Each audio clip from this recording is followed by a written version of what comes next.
I've been thinking, about how people learn about Yeah, money. It's fascinating how upbringing shapes our financial mindset. absolutely. I mean, some people just seem to get it, while Right. others struggle their whole lives. Exactly. There's this concept I came across about a guy who had two dads, Oh, one right. rich and one poor.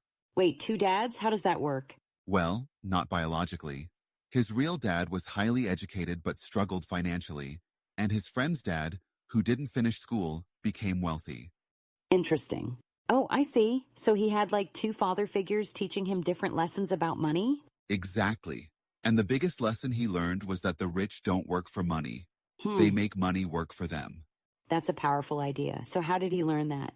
Well, when he was 9, he and his friend wanted to be rich, so they asked the rich dad to teach them. He agreed, but made them work for, 10 cents an hour at one of his stores. Wow, 10 cents an hour? That's practically nothing. I know. And after a few weeks, he was frustrated. He Right. felt exploited and decided to quit. Can't blame him for that. Who wants to work for peanuts? Exactly. But then the rich dad explained that he was teaching them a lesson about how most people are controlled by fear and greed. Uh, Fear and greed? How so? Well, he said that people are trapped in the cycle of working for money out of fear. Mm-hmm. Fear of not having enough, of not paying bills. And greed keeps them wanting more, right? Exactly. They get a paycheck, and then their desires make them spend more, I so they see. keep working, thinking more money will solve their problems. But it doesn't, because they never learn to make money work for them. Yes. Instead of being controlled by emotions, he taught them to think differently about opportunities. Makes sense. So what did they do next? The rich dad stopped paying them altogether. Yep, Wait, nothing? zero. That's harsh. It seemed that way, but it forced them to look for new ways to make money. They noticed that the store threw away outdated comic books, so they Oh, asked if they could have them. smart. What did they do with them? They started a comic book library in their friend's basement.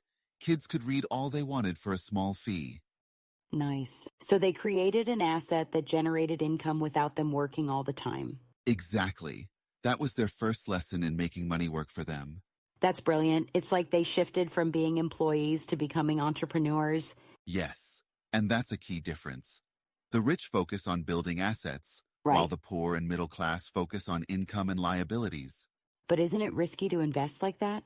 There's always some risk, but not investing is riskier in the long run. By True. not building assets, you're stuck depending on a paycheck. I guess that's why so many people feel trapped in their jobs. Exactly. They think a higher salary will solve their problems, but then their expenses just increase. It's a vicious cycle. I get it. So breaking free requires changing how you think about money. Yes, it's about financial education and understanding how money works. Absolutely. But not everyone has a rich dad to teach them. True, but resources are available. Books, seminars, mentors. People can learn if they're willing. I don't know. Sometimes it feels like these teachings oversimplify complex issues. What do you mean?